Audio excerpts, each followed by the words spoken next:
Hello everybody and welcome to another installment of my new player guides where we break down a hero, go in depth on them, and just understand what is in the hero pack, what is the obligation, and the Nemesis pack look like, so that you know when you play this character what you're getting yourself into. And in the middle of all that, we're also going to be looking at example decks, one or two, just to understand, like, you like this character, you want to build with them, you've had a good experience with them, where do you go next?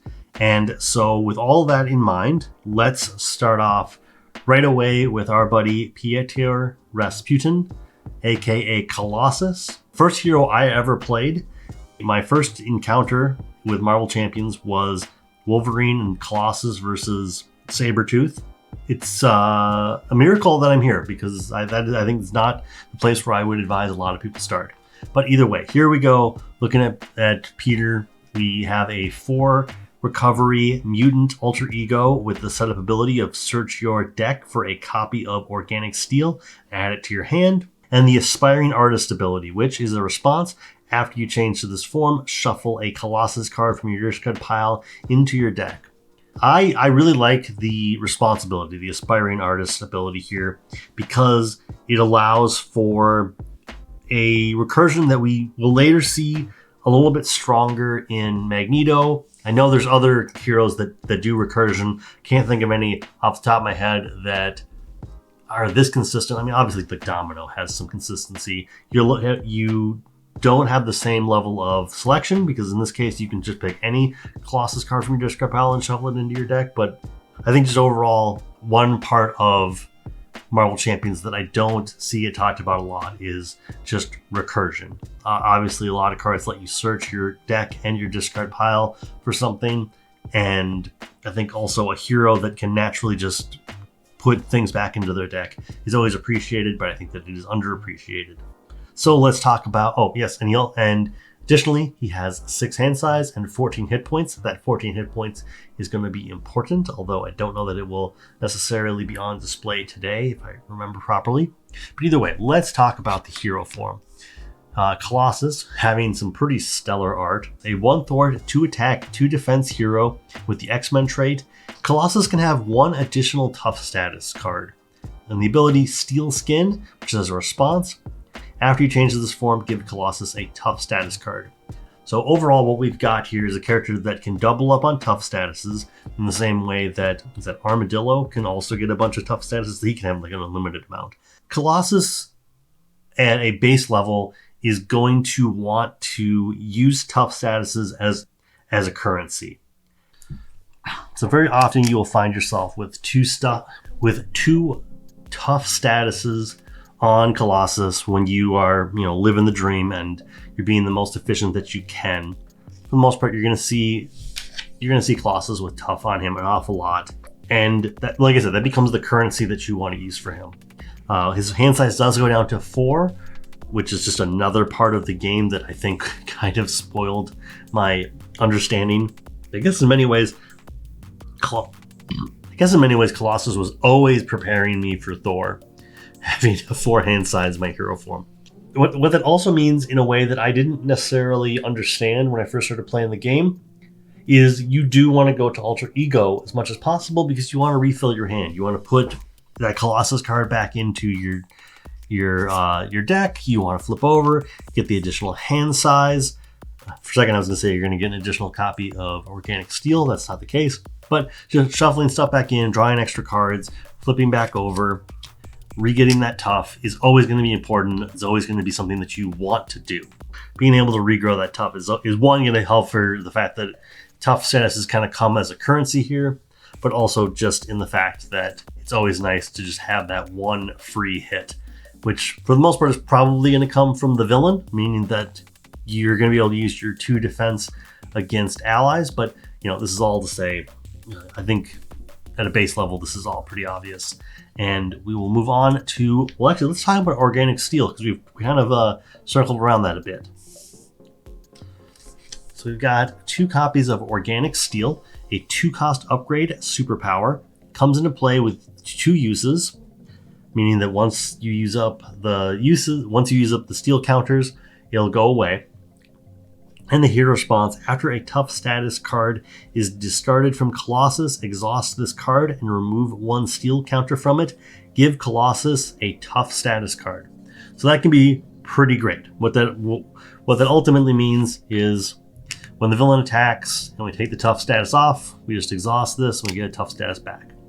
It makes for a very interesting ecosystem. I do think that has also caused me to hyperfixate on the best thing for Colossus is a deck that prioritizes tough status tokens. As I have learned from some of the response to a recent video where I just categorized every hero into an aspect, protection may not be the true home for Colossus, and I'm open to exploring that more.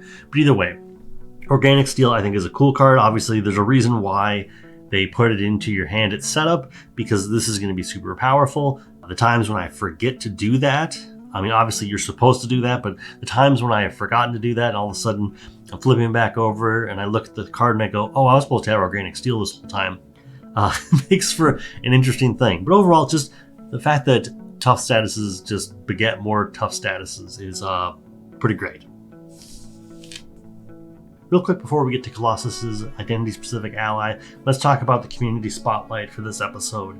As we are getting into the Christmas season, I do feel like we're dialing back a little bit for content, but that does not mean that there isn't good content out there. And I want to highlight the new podcast that has sprung up the last few weeks from Boom Guy over at The Winning Hand. He and Andy R., who I believe I talked about a deck last week, they have started a podcast talking about decks. And I think that is a very good resource to look at. It is a little bit more experience-based. You are going to probably get more out of it if you have a bigger card pool. But all hands on deck, where they go on, they look at decks from smaller creators, I think is a great thing for the community. And I hope that you can also enjoy it, even if it does kind of go a little bit beyond the scope of a new player guide. Next up, let's talk about the ally. Shadowcat. She is a 3-cost ally, 2 thwart, 2 attack, 3 health, the X-Men trait, and Shadowcat ignores the guard and patrol keywords and any crisis icons in play. So this is pretty cool, because this means that overall she's going to use her intangible state to just basically help to keep schemes on schedule, make sure that the villain is getting attacked. She's a really good candidate to just put upgrades onto her so that she has more health, so she's dealing 3 damage, or she's thwarting for 4, or what have you, whatever combination that you want to do with her. I think that is a reason why pushing her into Justice is probably a smart idea. She is, in my mind, a very unique ally in that sense, where she takes part of the game and just, ignores it. Straight up, just ignores guard, ignores patrol, ignores the crisis icon, and can really soften the blow of those icons and those abilities.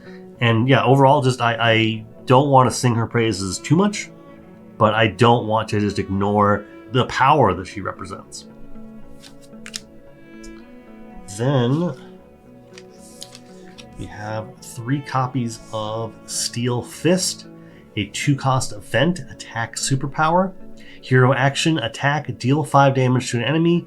You may discard a tough status from your hero, stun, and confuse that enemy. So this is where turning tough statuses into currency is really on full display here, because you may not, if you have Organic Steel, you're a little bit more lenient, but this means that you're not going to have that free hit on you. But on the flip side, you can now safely go to Alter Ego. You can, refill your hand. You can recur something, and you're not worried about that.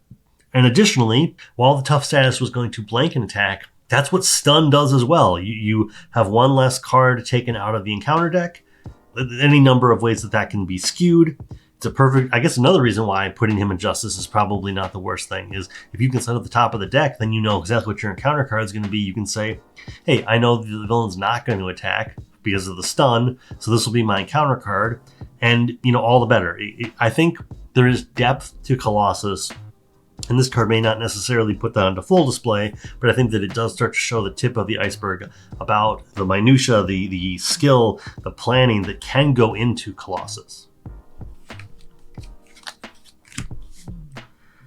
Then we have 2 copies of Armor Up, a 0-cost event superpower, Alter Ego Interrupt. When the villain activates, change to hero form.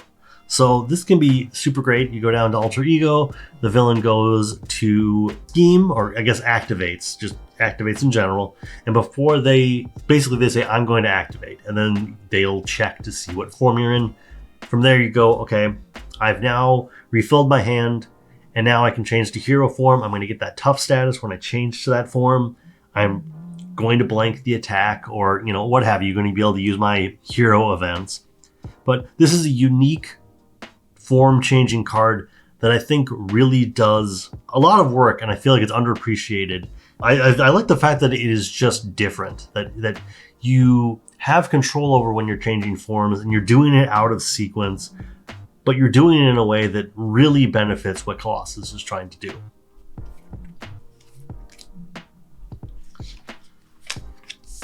Then we have 2 copies of Bulletproof Protector, a 0-cost event superpower.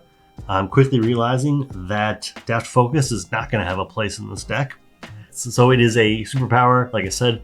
Hero action, discard a tough status card from your hero. Choose to either give your hero 2 tough status cards or ready your hero. I think this is pretty awesome. I think it is a little counterintuitive. So I'm taking a tough status and I'm turning it into 2. That seems like a lot of work. So now I'm giving up a ready to, I guess, have 2 tough statuses. And on a balance level, I won't try to dig too far into it. On a balance level, that is weird, but at the same time, it also means that you can take 2 attacks and you're not going to need to use your defense trait. You're just going to be able to hang out. And if you need to ready up, you can use a tough status to ready up and take advantage of that. But in my mind, especially with the way that Colossus is built on a base level, I do feel like using the tough statuses to have more of them is better than readying up, unless you start to augment the attack power of Colossus. I mean, 2 isn't the worst. 1 thwart isn't stellar. This card gives you choices. And I feel like, just like when we talked about Phoenix, where she had one where she could also add to her economy, she could add counters to her Phoenix Force card. This kind of does the same thing. Like, you're always going to hopefully have something to do when you have this card in your hand. And we've got 2 copies of Maid of Rage, a 0-cost event. Once again, superpower. Hero Interrupt. When you make a basic attack, discard a tough status card from your hero. This attack gets +6 for that attack and gains overkill. This is... Organic Steel is really high in my rankings. I really like what they did with Organic Steel. This is definitely up there for one of my favorite cards. It's a weird twist on the big hero attack. It costs 0, but obviously it also comes with the caveat of you need to use up a tough, but then you get this big attack. And this is where using Bulletproof Protector to ready up can be super helpful. If you happen to have, okay, maybe this is a little bit of pie in the sky. If your hand looks like this, you can use up 1 to put 2 tough status cards on, use a Maid of Rage, attack for 8, ready up, attack for 8 again. And I don't know that anyone's ever going to do that. I don't know how you sculpt your hand to be that. I don't know how you plan for that, but that would be like just a legendary Marvel Champions play. This does rank up really highly. It might be my favorite card, just for how kind of flashy it can be. Organic Steel is the consistency, and this is the pizzazz. But just overall, I like this twist on a big hero attack, this big 8 power attack with overkill. I can't really say much more than that. It's just a really cool card. Then we've got 1 copy of Iron Will, a 2-cost upgrade superpower. Colossus gets +1 thwart, and the hero response: after a tough status card is discarded from Colossus, draw a card. I feel like the hero response is more important to me than the +1 thwart. If you are in Justice, I suppose that you do then become responsible for keeping the main scheme in check, and that will be important. But for the most part, just as a draw engine, being able to turn that tough into whatever you were doing, whether it be blocking an attack readying up or dealing extra damage and stunning and confusing, you also get a card back, and that is pretty great. I'm also noticing that, actually real quick, I'm also noticing that this does not exhaust, which is also pretty cool. Then we've got the titanium muscles, 2-cost upgrade, superpower. Colossus gets +1 attack. That is great. That puts them up to 3 attack. And a hero resource of exhaust this card, generate a physical resource for each tough status card on Colossus. So this is a different way for tough statuses to be a currency. I don't know that I have ever used this and generated 2 physical resources. It's probably happened. That's not how I kind of draw up my plans of when I see this card, what I plan to do with it. For the most part, it does have its setback. I do think costing 2 is accurate because this will not always get you a punch resource. It ought to, but it's not guaranteed. This can be a fairly dead card. Yes, you are getting additional attack. This is never not doing something, but it's not always going to guarantee to give you a resource, which is kind of a setback and is kind of a feel bad a little bit. And the last card we have is Piotr's Studio, a 1-cost support, location, alter ego action, exhaust. Piotr's Studio, discard cards from your deck until you discard a Colossus card, add that card to your hand. This is the kind of card that I want to have out on turn 1. Like I've said, Peter wants to go to alter ego pretty regularly, so this means that when you're bringing back a Colossus card, you're hopefully also getting a Colossus card. Hopefully you're not going through your deck too quickly, but either way, I want to use this because Peter's already got a really good hand size on his alter ego side, but having the guarantee of a Colossus card, having that 7th card in your hand is so great. Additionally, when you start your turn in alter ego, you can get an 8th card. I suppose actually that's probably, no, you're going to have a 7th card. Either way, this helps with economy. This can help you to find your upgrades, empty out your hand when you're in alter ego so that you can draw all the way up to 6 and you can get the full benefit of that. This isn't like the top tier card, but it's definitely one that I feel like if you see it, if you can get it into play and start getting stuff from it from turn 1, go for that. That is approved. But let's go look at our example decks real quick, and then we will talk about the Nemesis pack. All right, and we are at the example deck. I know in the last episode I had talked about this creator, who I think does a lot of good work, and I'm going to put a link to this deck just as an example of what you can do with a very minimal amount of packs. They did this with 2. And in the justice aspect, I think that there is something here, and I don't want to just ignore it.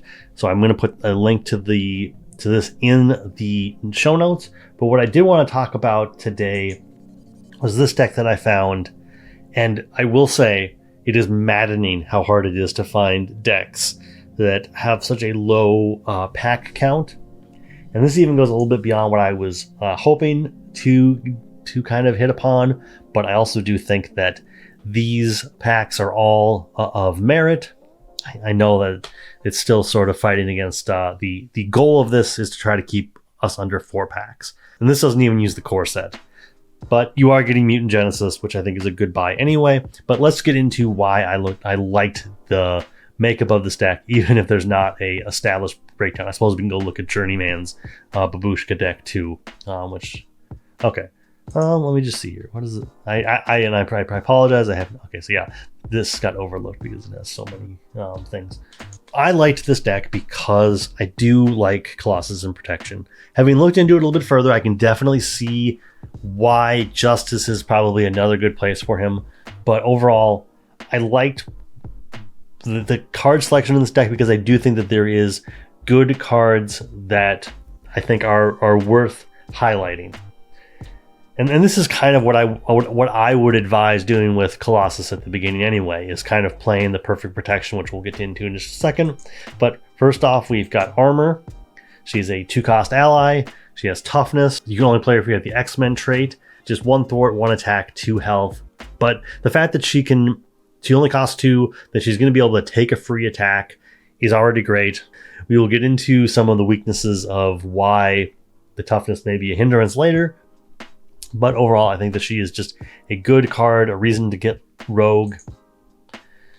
Then we've got Forge, another card that I think is definitely worth it, and especially for the importance of an X-Men deck wanting to get those supports, and Forge is going to be able to do that for you. Once again, he costs 2, and which feeds into Colossus's 4 hand size. Just like Armor has 1 attack, 1 thwart, gets you that support, which kind of plays off of, in exchange for toughness, you're going to be able to get the support you need. Then Polaris, who once again does exactly what you want to be doing with Colossus. She comes into play, she gives an X-Men character a tough status. That's the kind of thing that Colossus wants, like we have already looked at. He makes an economy out of tough statuses, and this is just a way to, at a reasonable cost of 3, that is your entire hand in Colossus baseline, but you do get to have a blocker. You can give her a tough if you want. You can give a tough back to Armor, to Shadowcat, what have you, or you can give it right to your hero, which is what he wants to be doing. Then Shadowcat we've already talked about. For aspect cards, Desperate Defense is the first thing I think about when I think about Colossus. And while that may change in a year, I may be going, I don't know why I thought the protection was the place for him. But the fact that he can pretty reliably not take damage means that you can defend, basically ignore the +2 defense that you were giving him. You're just not going to take any damage. You're going to ready Colossus back up. That can be so great. And we see this more with what Nightcrawler is able to do, where he's able to defend without taking damage. But I do think that this is the kind of card that is the first thing I think about when I think about Colossus. Then we've got Not Today, a 1-cost event, Hero Interrupt. When your hero defends against an attack, it gets +2 defense. Again, if you take no damage, remove 2 threat from a scheme. So just like Desperate Defense, this is feeding into what Colossus wants to be doing, and just makes that no damage, perfect defense archetype really reliable. You're doing something when you're defending, and I think that even if you're just removing 2 threat from a scheme, it's not the main scheme, it's any scheme. So you can be really picky with what you do, and you can be more nuanced, and I like that.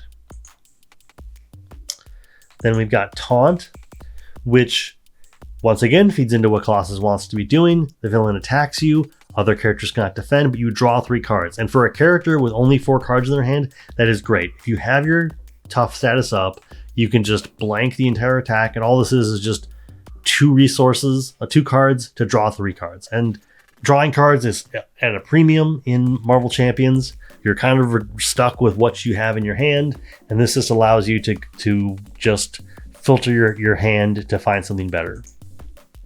Then Defensive Energy, which also comes in Mutant Genesis, so you probably already are aware of this.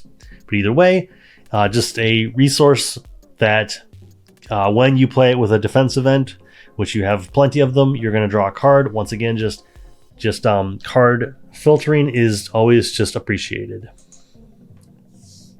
Then the X-Jet, which is a support that you're definitely going to want to get with Forge if possible, and Utopia. Well, I shouldn't. Okay, the X-Jet is a X-Men traded resource outlet that is very, very good. If you're playing a multiplayer and you're playing with several X-Men characters, this is going to be very helpful. Obviously, it is unique, so while you can spread the love around, you can only have so many of them in play. Utopia is just really great. This allows you to have all of your allies at once, and when an X-Men ally enters play, you can exhaust Utopia to ready up an X-Men character. No notes, just love it. Then we've got Containment Strategy, a 1-cost upgrade tactic attached to a non-permanent side scheme, max 1 per side scheme, and the response: after a hero defends against an attack, remove 1 threat from the attached scheme, 2 instead if they took no damage. So once again, this is feeding into what Colossus wants to do. At the most basic level, he has a very easy capacity for just taking no damage, and cards like Desperate Defense, Not Today, Containment Strategy absolutely feed off of that and can do great things for you. Deft Focus, which this is the one card that I understand why it's here. There are uses for it. There is places that You can use this.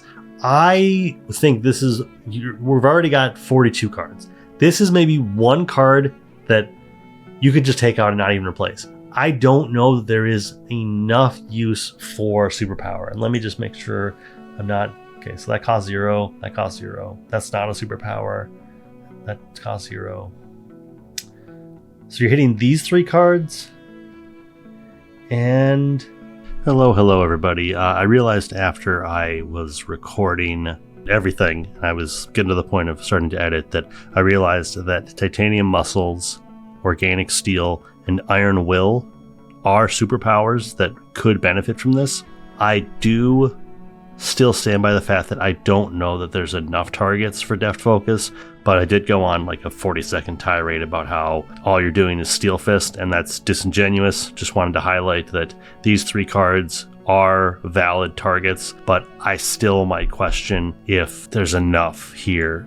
Deft focus is kind of only hitting, I think, 7 targets by my count, which is a little shaky. Hard to ignore is another upgrade, 1 cost. A skill after your hero defends against an attack and takes no damage.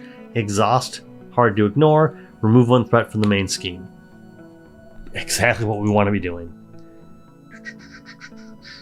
And that unflappable. Once again, when you defend against an attack and take no damage, exhaust unflappable, draw a card. So you're getting card advantage off of what you already want to be doing. And the last thing is X Gene, which ironically is another card like Deft Focus that I might consider taking out, because we're talking about hero specific events. That costs 0. That costs 0. That costs 0. This costs 2. You have 2 cards in the deck that are just aimed at this one event. So you can get this down to 40 by just taking out 2 cards. Overall, I do like this deck. I do think that it is a good example of what you can do with Colossus. And once again, I will have it down in the show notes. Go look at it, go enjoy it. And yeah, let's get back to looking at the Nemesis and Obligation. And we are back. And I said Nemesis pack when I did my sign off, but what I really meant was Obligation. In this case, we have Homesick, a obligation give to the Piotr Rasputin player. You may flip to Alter Ego, then choose to either exhaust Piotr Rasputin, remove Homesick from the game, or discard this card and each tough status card on your identity. If you discarded no tough status cards this way, this card gains Surge. So, first of all, I just want to highlight, let me see if I can get it real good here. Is it going to focus up? It might not focus up. I see Peter, I see Ileana, I see Peter's 2 parents.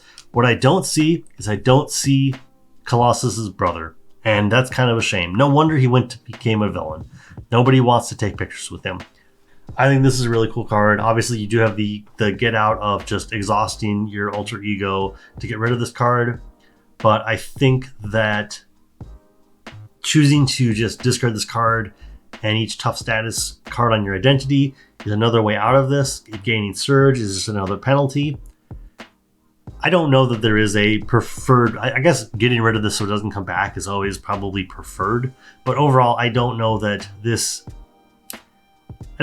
a good side to this. I feel like whatever happens, you're either losing all your benefits or you're just losing access to your identity for a turn. And in some ways that's what all obligations are about. Now let's talk about Colossus, who I will even admit I did a breakdown of every single Nemesis. I ranked them a couple weeks ago. And I feel like I don't remember where Juggernaut ended. I don't know where Juggernaut ended up, but I do feel like he was a little bit on the lower end of everything comparatively. And I do think that part of that has to do with the fact that I think his Nemesis kit makes up for some of the parts of his card that I was kind of underrating. Either way, he is a minion with 1 scheme, 4 attack, 8 health. He has Stalwart and Toughness, and the boost ability of, if this activation is an attack, this attack gains Overkill and Piercing. And overall, he's got the star, he's got the 2 boost icons. And I think that at a basic level, he's a little tough to get rid of. You do have 2 ways for Colossus to straight up deal 8 damage. Nothing in Piotr's kit does piercing. Let me just make sure of that. Yeah. Nothing in the hero pack itself does piercing, so you do have to make it through that toughness. But like I said, where I think things really shine is once you start to think about how the rest of the Nemesis pack kind of plays into what Juggernaut is trying to do.